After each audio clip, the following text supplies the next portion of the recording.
UGC അംഗീകാരമില്ലാത്ത വിദൂര വിദ്യാഭ്യാസ കോഴ്സുകൾക്ക് അംഗീകാരം നൽകി കാലിക്കറ്റ് സർവകലാശാല. കാലിക്കറ്റ് സർവകലാശാല മാനദണ്ഡങ്ങൾ ലംഘിച്ചാണ് നടപടി. 2015 മുതൽ 2022 വരെയുള്ള കാലയളവിൽ UGC അംഗീകാരമില്ലാത്ത വിദൂര വിദ്യാഭ്യാസ കോഴ്സുകൾക്കാണ് കാലിക്കറ്റ് സർവകലാശാല തുല്യതാ സർട്ടിഫിക്കറ്റ് നൽകിയത്. ജനം ബ്രേക്കിംഗ്.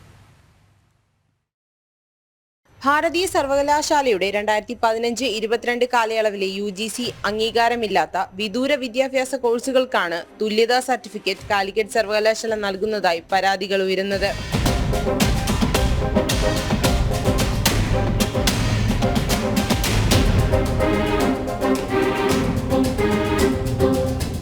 ഒക്ടോബർ 4-ന് സർവകലാശാലയുടെ വെബ്സൈറ്റിൽ പ്രസിദ്ധീകരിച്ച പട്ടികയിൽ ഈ കോഴ്സുകൾ ഉൾപ്പെട്ടതോടെ വിദ്യാർത്ഥികളും സർക്കാരും ആശങ്കയിലായി.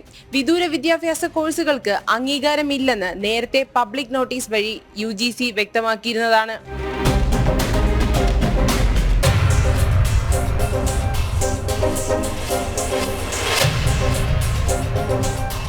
(2015 മുതൽ 2022 വരെയുള്ള കോഴ്സുകൾക്ക് UGC അംഗീകാരമില്ല എന്ന വാദം സുപ്രീം കോടതിയിൽ തുടരുകയാണ്. തുല്യതാ സർട്ടിഫിക്കറ്റുമായി സർക്കാർ ജോലിയിൽ പ്രവേശിക്കുന്നവർക്ക് നിലവിൽ നിയമന നഷ്ടം സംഭവിക്കുമോ എന്ന ആശങ്കയും നിലനിൽക്കുകയാണ്. വിഷയത്തിൽ അക്കാദമിക് കൗൺസിലിന്റെ അടിയന്തര ഇടപെടലിനായും പ്രശ്നപരിഹാരത്തിനായും വിദ്യാർത്ഥികൾ ഉന്നത ഉദ്യോഗസ്ഥരെ സമീപിച്ചിട്ടുണ്ട്.